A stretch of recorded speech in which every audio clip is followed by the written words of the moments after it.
Hey, what is up, guys? How's it going? This is Furgie here, back from A Squad Gaming, and today we are back on Call of Duty Black Ops 3 with another video guide. Today, more specifically, we're going to take a look at two of our favorite shotgun classes within the game. A lot of us agree that these are probably the best and do the most damage compared to a few of the other combinations you can come up with. These do include the KRM and the Haymaker, but today we're really going to go into kind of what we put on these classes, what your options are, and also show you guys a little bit of gameplay on what makes these classes so good and why we think they are the best in Black Ops 3. Now, our very first class build here, pretty unsurprising, is with the KRM. I always forget the random number sequence that is behind the KRM, but we all know what we're talking about. We're talking about the pump action shotgun, which is everyone's favorite to run around with and kind of gank on people with those close range one-shots, and that's really what we're focusing on here with this class build.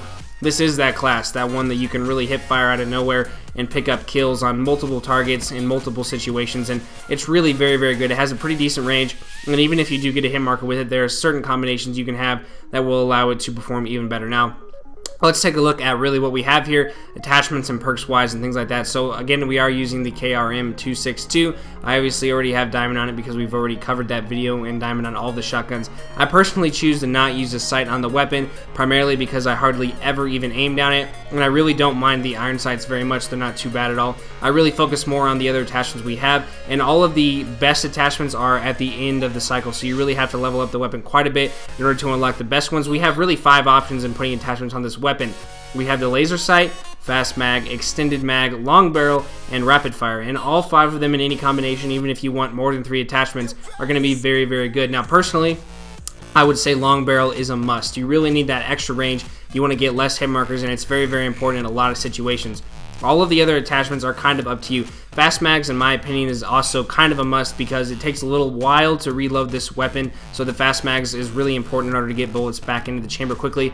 However, you can substitute that with just the extended mag. I like to run both. Just, you know, in certain situations you might want to go through a lot of ammo and then reload quickly. I personally don't use the laser sight because I like a bigger spread on my hip fire. I can hit more enemies if I'm kind of spraying into nowhere, sliding into different situations. I like that wider hip fire spread. And rapid fire is also good for that slightly faster shots after each pump, which can be good in certain situations, especially when there's a lot of enemies. Now, as far as perks go, there really are a lot of choices. I love Ghost and I love Blind Eye. I love staying off the radar. And if we're going to be running around in people's spawns or running around in free-for-all going crazy up close and personal, we're going to want to have these specific perks on. Of course, a lot of the others are good. Sixth Sense can be good in many situations. I'm personally not a fan of it, but it will allow you to see where a lot of enemies are.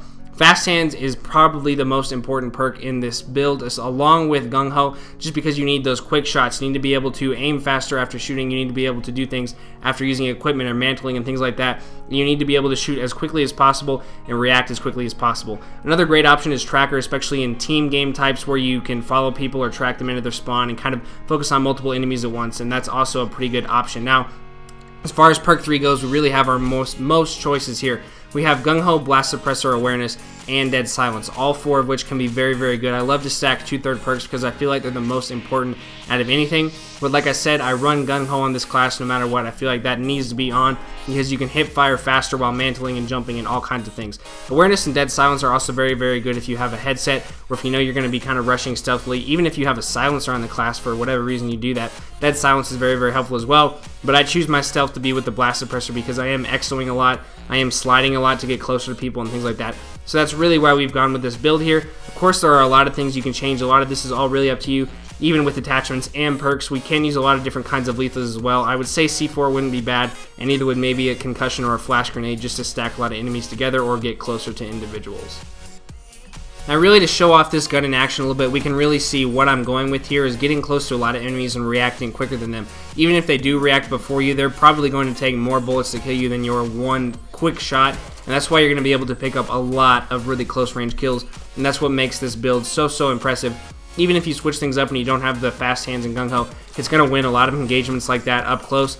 It really does lack sometimes at a distance. You're going to get those hit markers you really think should be one-shots on a few occasions like that. But really, if you're close to enemies, you're catching them off guard and things like that, it's going to be very, very easy. Now, personally, I love to use this class in both free-for-all and in Nuketown, Chaos Mosh Pit, Ground War, and all things like that.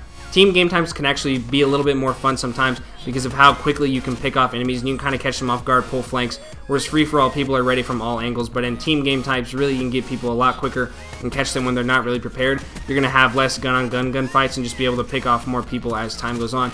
And that's what I think is one of the best things about this build, is its versatility and the many different ways you can use it and kill enemies and things like that. So really, that's our first class here. Of course, you can change up this in any way you want. You can change the perks, the attachments, even if you want to throw a sight on it or something like that. But I believe this is the best out of the KRM and the Argus. The Argus is very good as well, especially when you get increased range and aiming at the sights.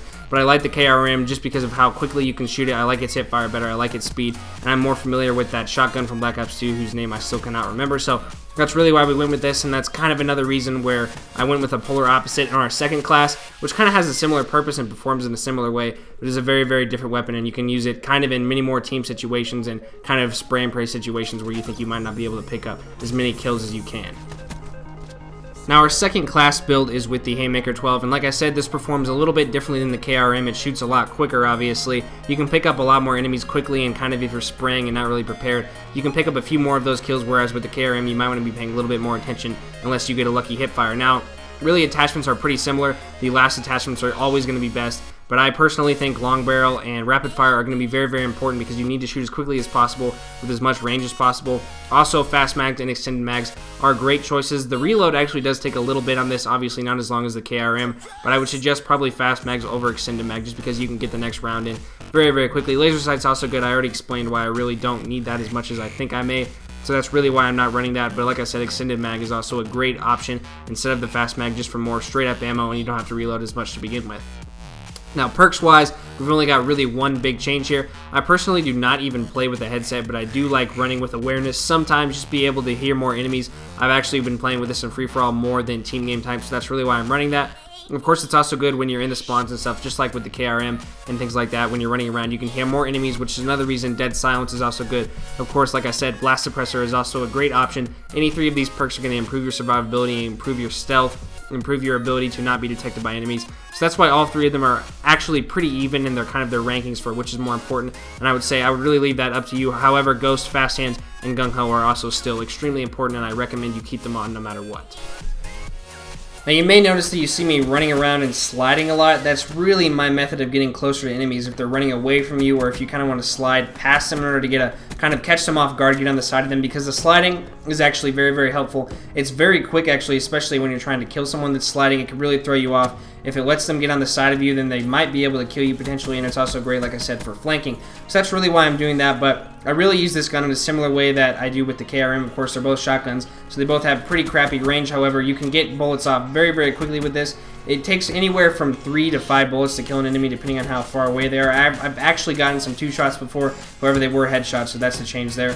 Another thing, I know I am using a rejack in this entire video. I'm a total scumbag, but I'm actually working on leveling up the Nomad to get the hero gear and things like that, so that's why, and I figure if it's there, I might as well use it because I really don't like Hive that much, but that's really why I'm going with that. But anyway, back to the class. The Haymaker behaves a little bit differently in the sense that if there's multiple enemies around you, you can really just get a giant spray in, and sometimes you might pick off 2 enemies with 2 bullets each and not kill either of them, and that's really the most unlucky you can get with this. But most of the time, especially if you have rapid fire, you'll be pumping out bullets so quickly that you can actually kill them both, especially if you've got good aim going on and you can jump from target to target very, very quickly. That's really going to be the most important thing with this, is your accuracy, your reaction time, along with the KRM class. Both of these reaction time is really the most important thing, and being able to flank and move correctly to use these weapons, especially on long range maps with a lot of sites where people with ARs and subbies can kill you quicker. That's going to be the most important thing, is your movement, your ability to react, and your ability to outsmart the competition. No matter what kind of weapon or shotgun or class you've built with any of these, obviously these are probably the best, but that's going to be the most important thing. Alright guys, so I really do want to thank you all for watching. Hope this was an informative video and it helps you all make some really powerful OP classes with these shotguns. Now, I know a lot of people really hate shotguns in this game. They can be a little unfair and require a little less skill sometimes if your reactions are fast enough, but really, that's kind of how they're designed to work, and I think they're very, very balanced actually, but not very good at range, and that's really how they should be. So again, thank you all for watching. Make these classes for yourselves, try them out, link me any kinds of special builds you make and how well you do with them, and we will see you all next time back at A Squad.